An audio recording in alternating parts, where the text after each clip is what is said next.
Hey guys, welcome to another podcast with the Hive Mind. Today we have a very special guest. You may or may not have heard of this gentleman, but his name is Matt Morrow. He's been a mentor of mine for a really long time. I've been watching Matt for a few years, and when I was out in Vegas one time, took me into his home and just kind of gave us some good ideas. But Matt is a good part of the reason why Hive Mind got started, and a lot of the connections that we made to build this company to what it is.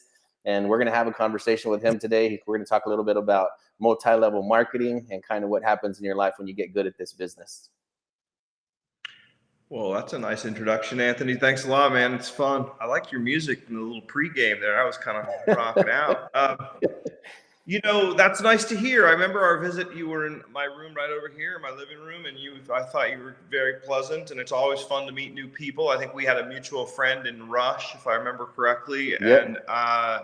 And then also nice to hear that I was able to help get you launched. I think I remember connecting you with my friend in the software side of things. So it's what networking's all about. It's always fun to help people out. And, what some people don't get is how that all just kind of comes around, and it never hurts to meet a new person and give something without any expectation of something in return. So that might be a good jumping off point. Yeah, man, it's been a real blessing. Every time I've talked to you, as infrequent as it's been, you've always pushed us in the right direction and kind of helped me get my head on right. And of course, getting us the connections to build out the Hive Mind. So I think today's conversation, we can kind of go whatever direction you want. These are kind of free flowing, but I would like to talk about, you posted a quote online on Facebook a few years ago, it's probably 4 or 5 years ago.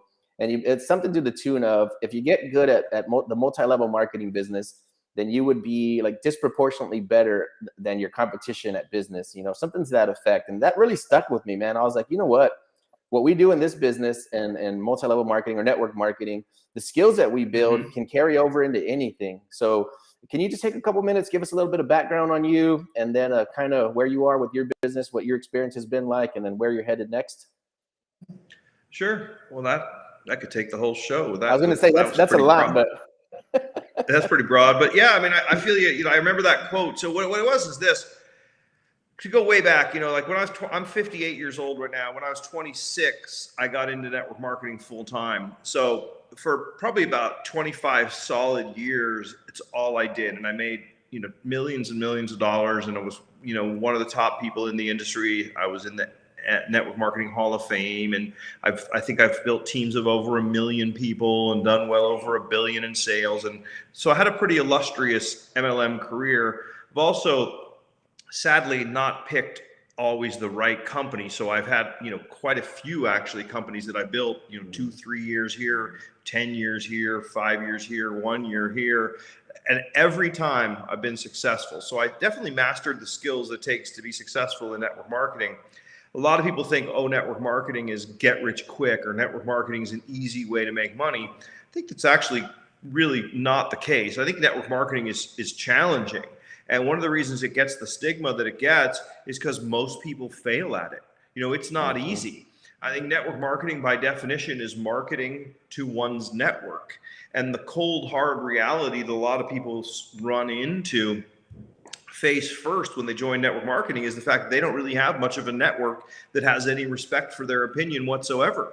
So if someone has no friends and nobody that likes or respects them, no money, no resources, and they come into a business where you need to build a team of people to follow you and buy your products or services, they're not going to have a lot of immediate success. And so when people fail, or people are faced with their shortcomings, their instinct is not to blame themselves and say, well, all I did was drink during high school and college, and I lied and cheated, and I wasn't a very good person, and nobody likes me, and therefore nobody will join me. Like, they're very unlikely to say that when they fail. They're going to say, network marketing's a scam. Network marketing doesn't work. The math of network marketing works. The math of network marketing is brilliant. And it does work for a lot of people. It's usually the wrong people that have no network, people that have no social skills, people that have no contacts, people that have no money. They get into network marketing as they have no other option, and there's no barriers to entry, and then they come in and they fail. Whereas someone who's led a good life, has lots of friends, lots of people that respect them, credibility, the ability to find something good and share it eloquently, that person, network marketing is a breeze. So that's why every once in a while you have the person who joins network marketing, comes in and just has immediate meteoric success, and they did the work that it takes to be good in network marketing in their life leading up to the point where they join network marketing. So that's a little bit on network marketing. Network marketing is brilliant. If you find five who find five who find five who find five, you got 3,125 people, and you get them each to spend $100 a month, and you've got hundreds of thousands of dollars of sales. You make 5 or 10% of those sales, and you make a fortune. Most people can't find 5 good ones, or 10 good ones, or 20 good ones. So that's that. As to what I said in that quote that you referenced on my Facebook, my original sponsor in network marketing was great at network marketing. Worked really, really hard, made millions of dollars in network marketing, got out of network marketing, started a traditional business, then sold that business for $1.7 billion. I have countless, that's the most successful one, 1.7 billion, but I have countless examples of people who got started in network marketing, did the personal development, became the kind of a leader that people would be afraid not to follow, and then they got into another business and worked as hard at that as they did at network marketing, and they just slayed the competition. So that's what I'm talking about. Is like network marketing is great, but it's not easy. You got to be a leader. You got to be the kind of person people would want to follow. You got to have a network of contacts. You got to not quit. You got to overcome objections. You got to deal with an industry that has a stigma attached to it. You do that, and you do that well, and then you step aside and you get into something like, real estate, or you name it, and it's going to feel easy, in my opinion.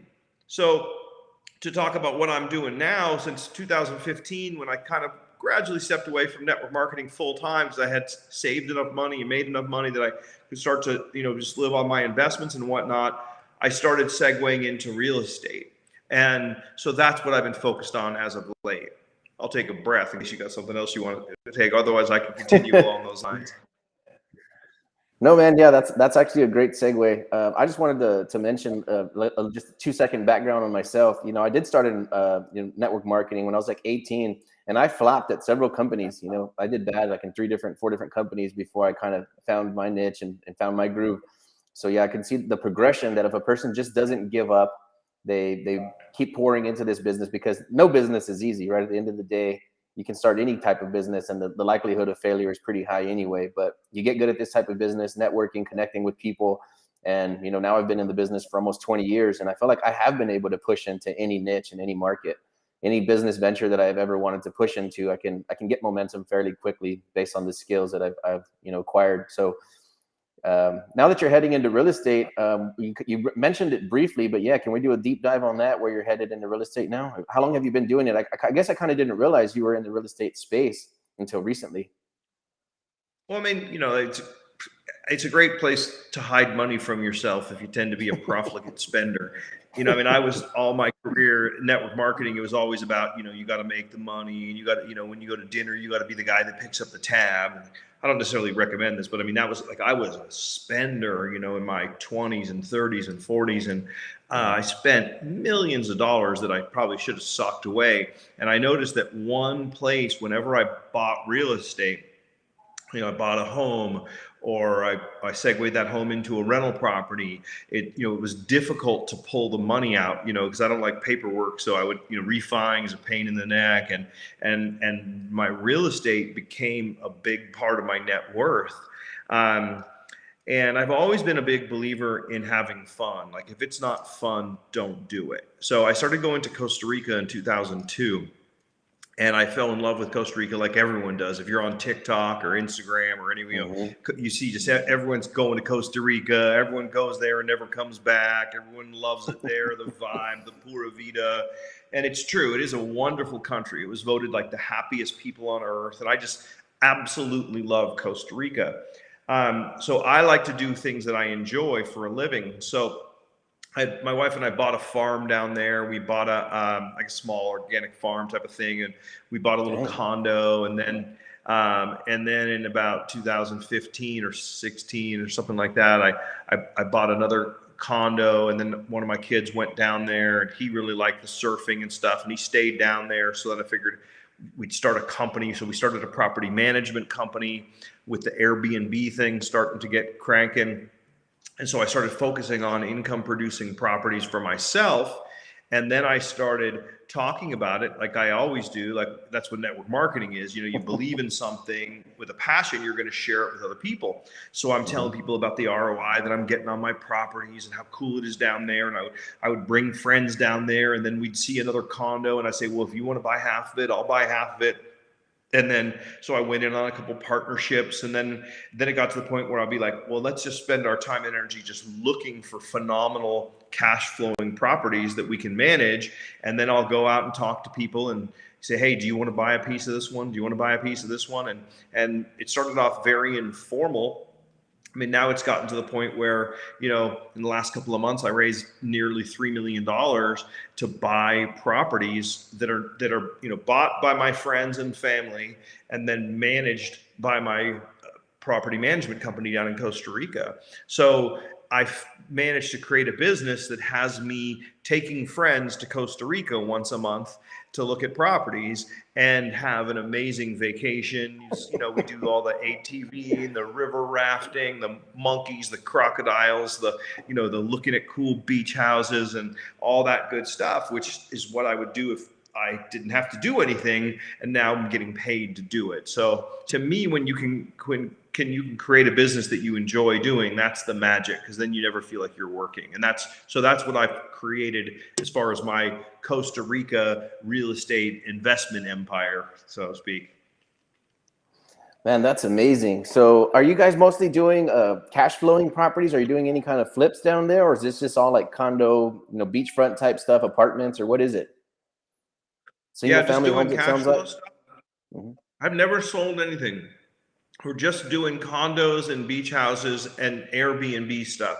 I just bought a small hotel, but I don't want to be in the hotel business. And we're in the process of remodeling that hotel and turning it into like a 12-bedroom Airbnb party house, because there's a lot of bachelor parties, bachelorette parties, family reunions and stuff, weddings down there. So the bigger properties tend to rent really well, you know. So you get a 12-bedroom place and people can stay there for $100 a night per room. You know, you're getting $1,200 a night for a place that you're in at maybe 900,000, $1 million, and it rents, you know, 60% of the time throughout the year, with some peak season spikes with higher rates, and the ROIs, you know, get really, really nice. So we've got quite a nice little formula. And so I have one specific town that I focus on, that I really know the area, and I just look for condos and beach houses. And, you know, like I say, that hotel's a little variant on that, but basically Airbnb properties that cash flow is our specialty. Dang, dude. And I don't want to give away the secret sauce, but how are you doing the marketing down there? Is it just stuff you see available, talking to people? Are you actively like finding the owners and calling them, or how's that work? Yeah, I mean, it just all happens kind of naturally. I mean, I don't like to ever, you know, work too hard, God forbid. You know, you got to keep it fun. But, you know, so you get known that, you know, we've bought, you know, enough stuff that people know that we're a legitimate buyer for things. So we're just networking, you know, going around town. We'll see signs, we'll call on it. We'll see, you know, we'll see a property that we like. We'll find out who the owner is, and just kind of keep our eyes open. And when we find good deals, then lock it up, and then go ahead and then start working on putting the money together. So that's sort of been the formula. It's all happened very organically, and I just think that that's how, you know, business works best, is when you're passionate about something and you enjoy it. And I probably spend more time on it, you know, than most people, but I don't have like a 9 to 5 mentality. You know, like even when I'm on vacation, I'm working. I'm always looking, always networking, always talking to people, always on my phone, always looking at deals and so forth. So that's I don't think there's any real secret sauce to it. You just gotta keep your eyes open and then find the properties. And then I think I mean, if you go to anywhere like Costa Rica or Colombia or Panama, I mean, every other property is for sale. So finding properties for sales, not necessarily the trick. You know, negotiation is really important when you get there, but it's a matter of finding the buyers. And so that's, I think, my secret sauce is I utilize my network and I bring people down there. Looks like you're having a home invasion. I Yeah. bring people down there, and we go on a vacation, and we end up having a blast. They fall in love with the place, and they want to buy something. So that's I think what's kind of the fun is like. So for example, anyone that's listening, and you want to, if you've never been to Costa Rica, hit me up. I'll put together, like, literally the way I do it. You land in Costa Rica, my guy's there with a sign with your name on it. When you come out of customs, you get into a nice van or a Escalade, depending on how you like to roll, your budget and so forth. And then I take you directly to town where you check in, depending on the size of your group, to someplace cool. And then literally all your activities are planned, the dinners, we cruise around, we look at real estate, I show you the country, and it's like the best vacation ever. And then worst case, it's the best vacation ever. You know what I mean? Best case, you say, I want to buy something. I'd say about 80% of the people that I brought down there end up wanting to buy something. So is this something, are you only taking investors down there, or can people just book with you if they're going to stay at your place? Are you kind of making it a point to kind of be down there to show them around? Or I'm trying to figure out how am I booking my trip right now? Yeah, I mean, I don't care. I mean, everyone's potentially an investor. Even if they don't have money right now, they might have money later. They might have a friend that has money. You know, they're gonna when they come down, they're going to be interested. They're gonna see what we're doing, and they're gonna say like, "Wow, I'd like to somehow get a piece of this." Worst case, they have a great vacation. I mean, if you're concerned, like, well, how does that work for me? One, I enjoy taking people down there. Two, I have a piece of the transportation company, a piece of the tour company. I put them up in places that I own, that, you know, so I get revenue on it.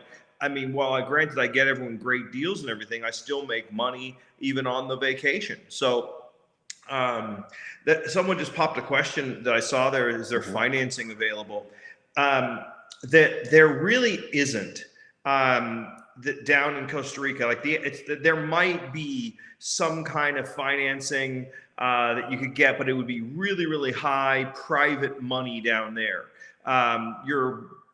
The short answer is no. I've done all my deals all cash. So if I have a $500,000 property, I might get 4 people to put $125,000 in, and then all property in Costa Rica is bought in the name of a corporation. So we start a new corporation, and then those 4 people each own 25% of the shares.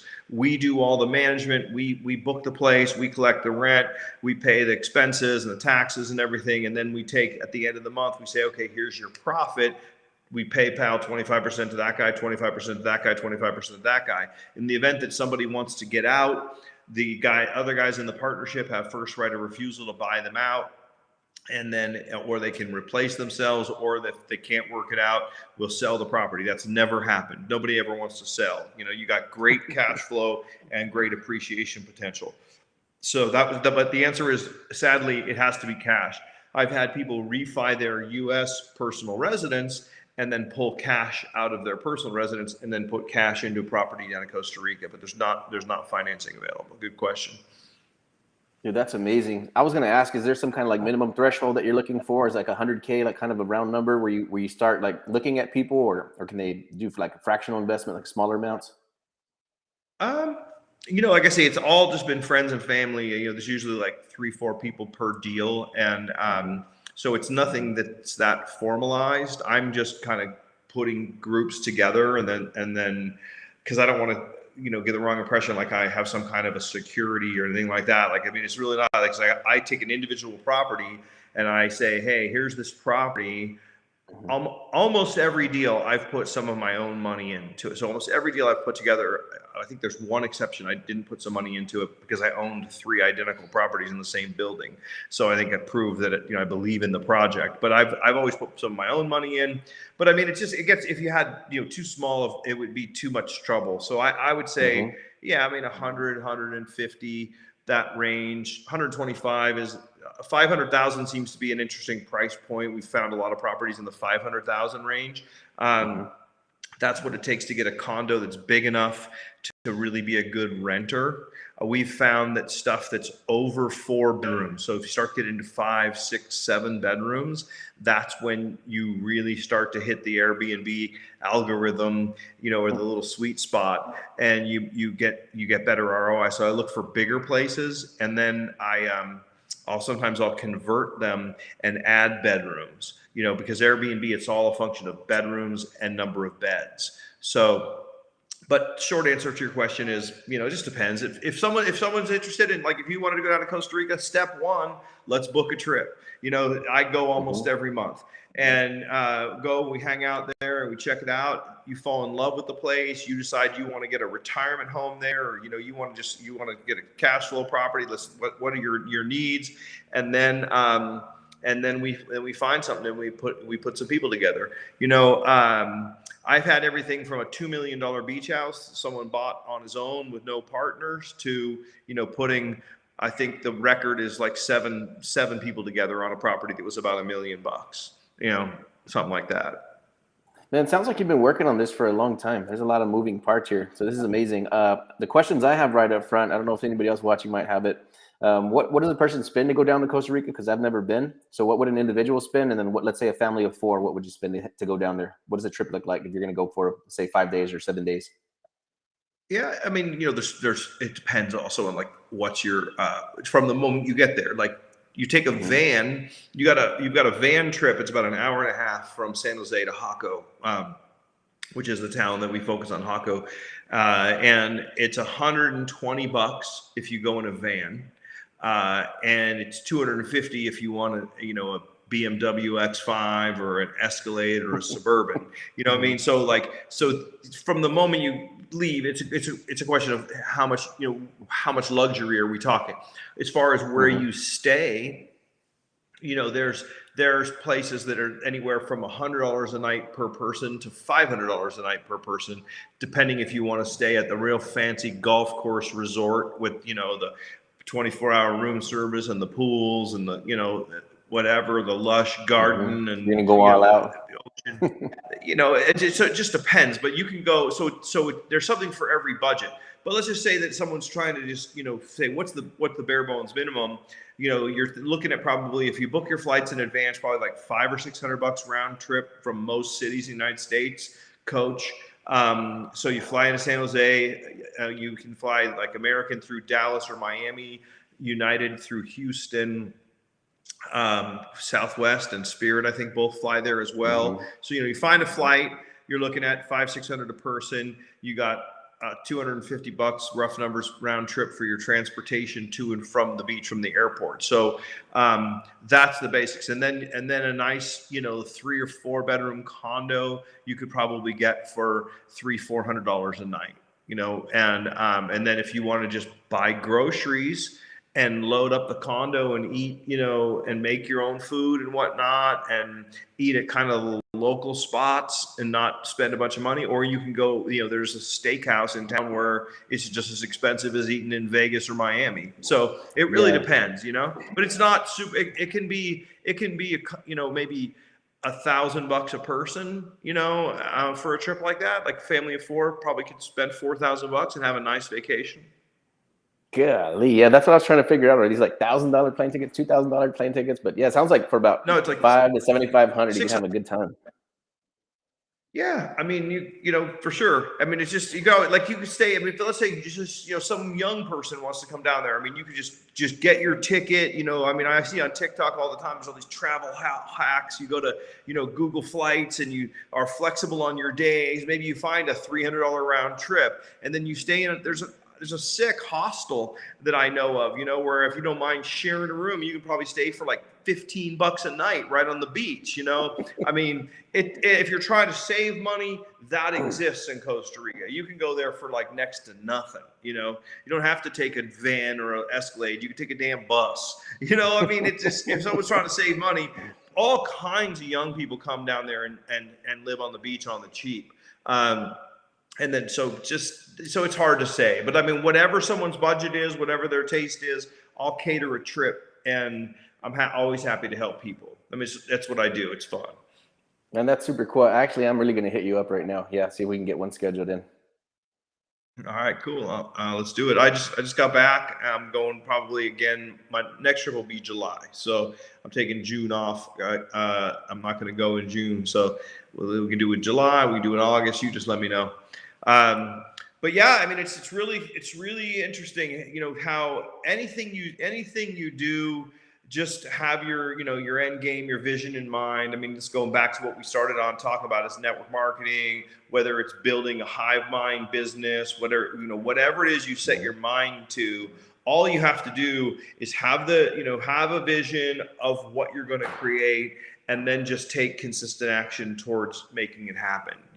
I now have decided I'm going to build the largest property management company in Costa Rica, so I'm making this big, bold declaration, and we just keep adding one property at a time. We get other properties from other companies. People see that we're passionate. I mean, I tell my people, you return your texts right away. You may not think it's important, but if some client, needs more towels, they need more towels, and then that will turn into a good review, and that'll turn into more revenue. It's like we handle everything right away.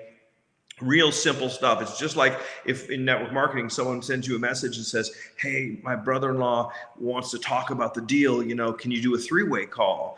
If you want to be rich in network marketing, you return that text right away. You schedule that call, preferably right away while the iron is hot. There's real simple things. You tell the truth, you show up on time, you respond fast. These basic principles apply in every business that takes to be successful. But the most important thing is high level. What are you trying to accomplish? What's your goal? And then just basically do whatever it takes to get there. And if you enjoy what you're doing, it makes the process easy. So I have business proposals coming my way all the time, and I consider, sometimes doing things, and I ask myself, is this going to be fun? Do I really care about this? Am I passionate about this? Because if it's just for the money, I'm not interested.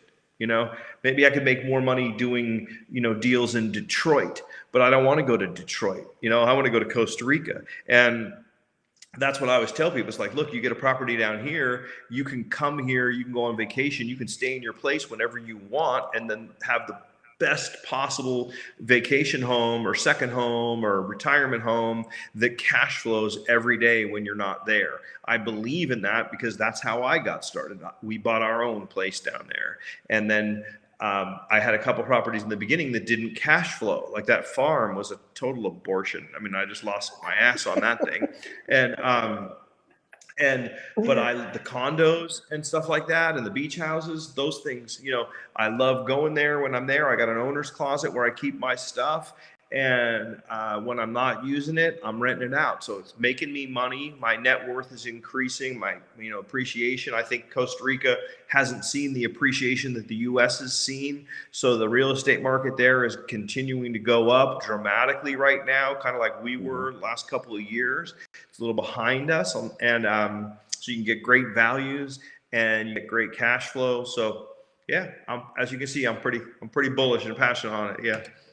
Dude, you got me pumped already. It's funny too, because we haven't spent a whole lot of time talking about real estate. And that's something that I've been thinking about a lot lately, is we do want to pick up some Airbnb type vacation homes. And Costa Rica wasn't even on the radar, 30 minutes ago. So yeah, man, I'm definitely going to start doing some homework, and yeah, looking forward to taking a trip out there ASAP now.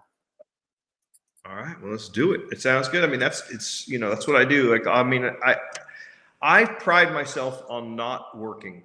Like, networking, I developed not working. So I don't, because I don't know, I just don't like doing anything I don't want to do. I think it maybe goes back to my childhood, like I had a very overprotective mother and always was telling me what to do. So like in my adult life, like if I have to do something or if something feels like work, I resist it like crazy.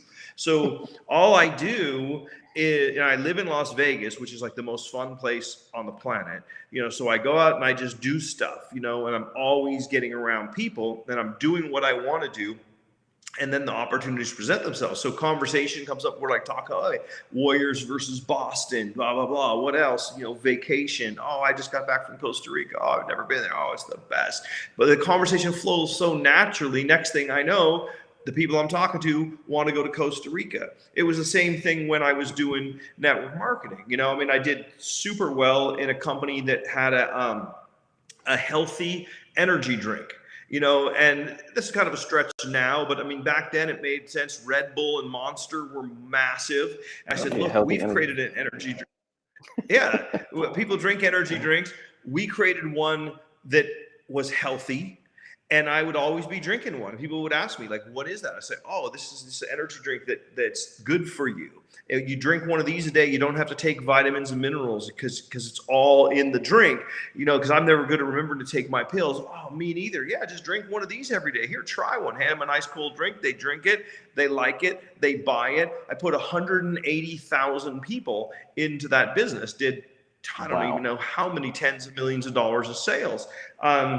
Because I believed in it and it was easy to talk about. So whatever you're doing, if you can figure out a way to have a talk track that flows easily out of your mouth, like when I talk to you about Costa Rica, I don't feel like, oh man, I'm going to sell this Anthony cat on Costa Rica so I can make some commission. Like that's so far removed from my mindset. It's like, yeah, Costa Rica is the happiest place on earth. Such good vibes. You come there, it's like entering a whole different dimension. Everyone loves it. I love any excuse to go, and bringing new people is like my favorite thing to do. You're going to go there. You're going to fall in love with it. I know the area better than anyone because I've been there over 100 times. I'm going to find you what you're looking for, help you through the process, which can be kind of tricky with all the stupid anti-money laundering KYC crap you have to do these days to buy anything anywhere. And then, the escrow process and the getting the right attorney. And, I can navigate all that because I've done it a million times. So I know that I'm someone's best bet to get the job done right. Boom. Get it done, and then you end up living happily ever after. So it's like that's my mindset. I'm a giver, not a taker, and I think if you believe and you feel that way, like you're a giver, not a taker, in any transaction, I think that's a good come from, and just focus on finding what you believe in and helping people out, and everything seems to work out pretty good. And that's amazing, man. So I wish I would writing down, because as you're talking, I'm like, I got all these different like ideas and stuff going through my mind now. I think we're doing the same thing with real estate. I wasn't in it, 3.5 years ago. And so I did get really excited about it. We've managed to do very well. My friends and family around me are starting to quit their jobs and start to do real estate full time. So I find that same flow. It's very easy to talk about.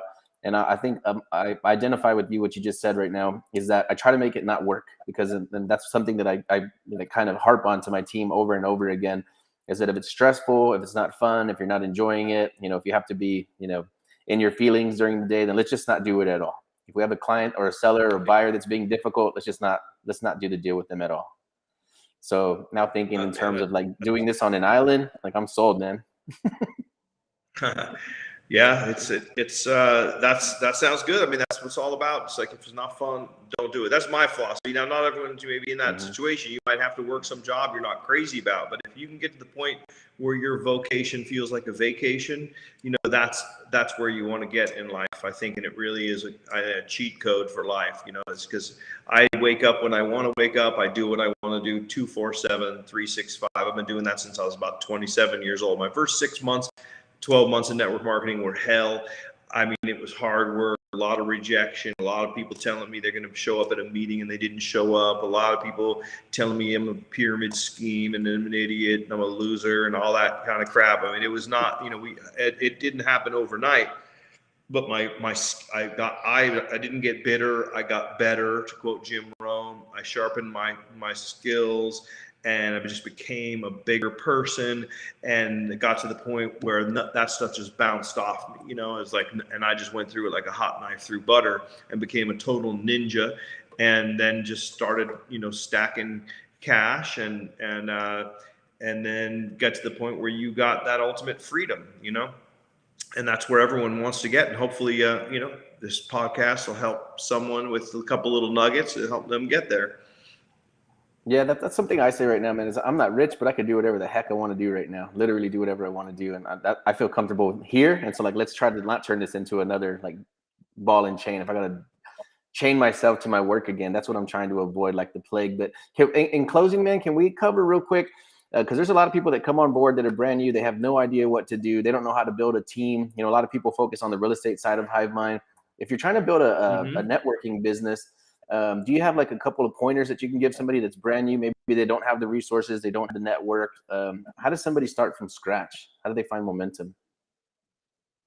I mean, the best, like when an airplane takes off, it's not like the airplane just like the captain starts and gets on the gas a little bit, then gets distracted and then stops for a second and then goes a little further down the runway and then, takes a leak. And then, that's not how it goes. It's like, it's like, okay, wait a minute, we're going to get this thing to take off. It's like, hold on, buckle up, then it's like brakes on and full throttle at the same time. And then it's like, boom, and it's down that runway until you get air. You don't let off the gas until you get air. So one thing is I would say is to start taking massive action, and work hard in the beginning. I mean, just talk to everyone, read every book, go to every seminar, don't watch TV, listen to podcasts, listen to books on, tape or whatever they call it nowadays, Kindle or whatever the hell, wherever you, Spotify, you want to be putting good information in your head.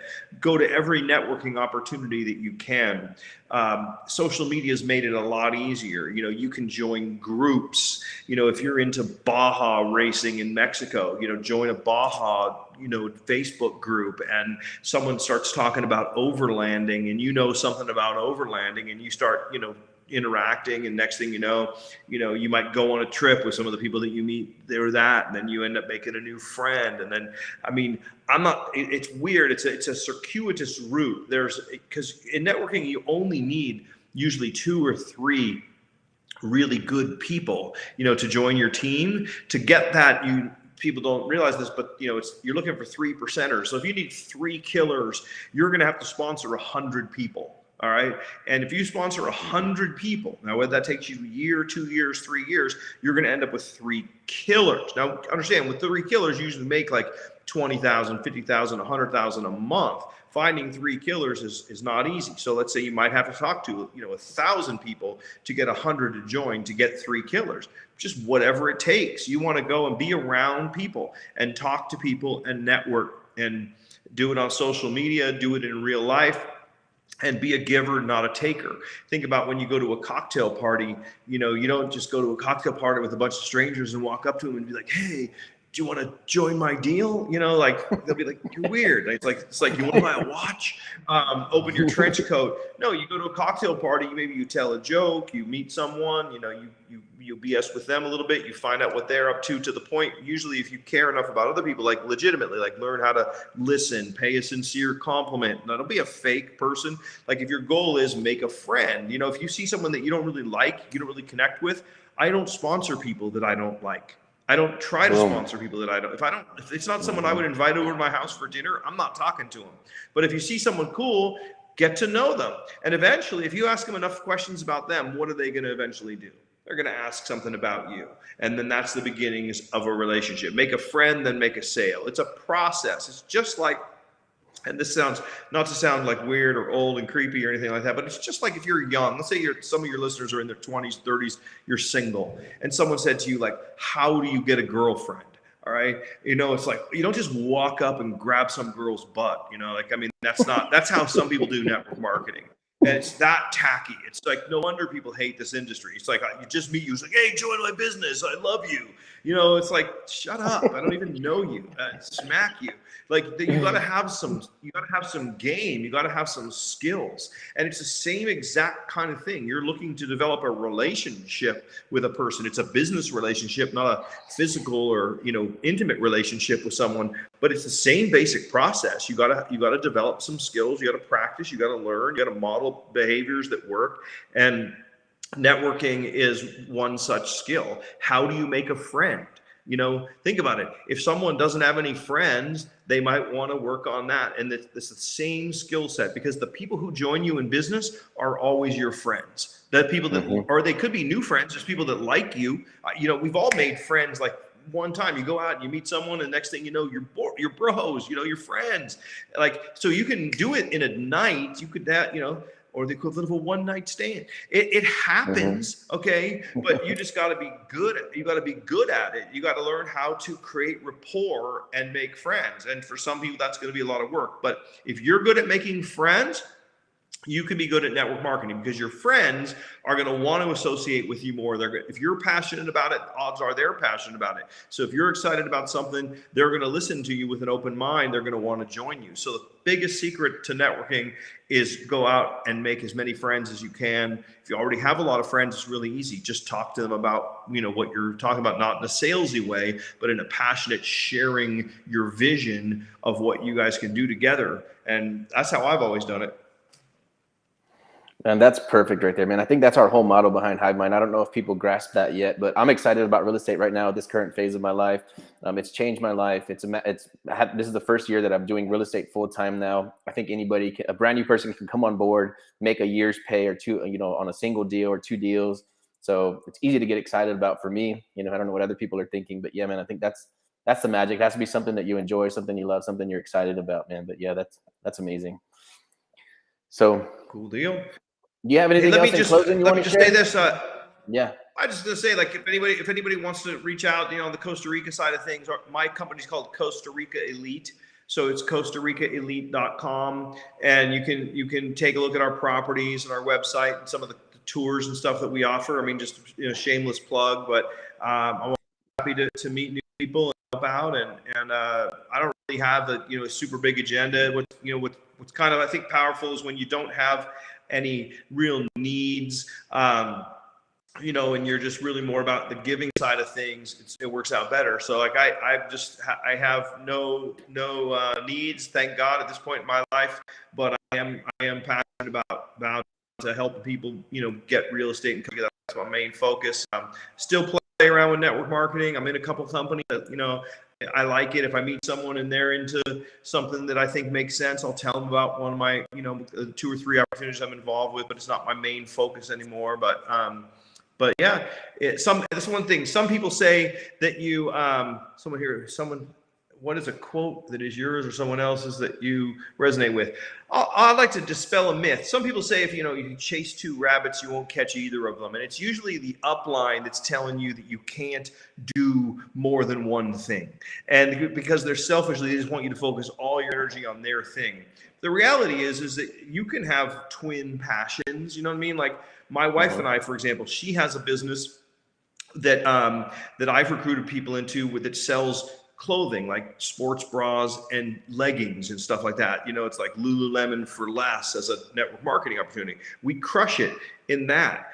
But if I'm talking to some dude that's like into, crypto, and he doesn't have a girlfriend or a wife, I'm not going to talk to him about that. But I could talk to him about mining helium, or I could talk to him about buying a property. Like, you can do multiple things. So I'm a big believer in multiple streams of income. I'm sure Hive Mind is something that for some people that they build that business and they have something else that they do in addition. So, my famous quote is, let's see, if at first you don't succeed, keep on sucking till you do succeed. All right. That was a feeble attempt. I love that, dude. That's cool. That's hilarious, and that's cool. Hey man, can we get that website again real quick for the Costa Rica thing? That way people can find out, because we can put it up on the screen right here underneath. Yeah, it's Costa Rica Elite. So it's Costa Rica ELITE.com. Costa Rica Elite.com is the name of the site. And all I have there is, my properties and some info about Costa Rica. You can always reach out through the contact form. If you want to just hit me up personally, my website is my name, mattmorrow.com, mattmorrow.com. Also, one of my things that I really enjoy is I live in Vegas. I love gambling, and I'm obsessed with TikTok. I think currently I have like 53,000 followers on TikTok. My @ on TikTok is Vegas Matt, and I do high limit advantage slot play.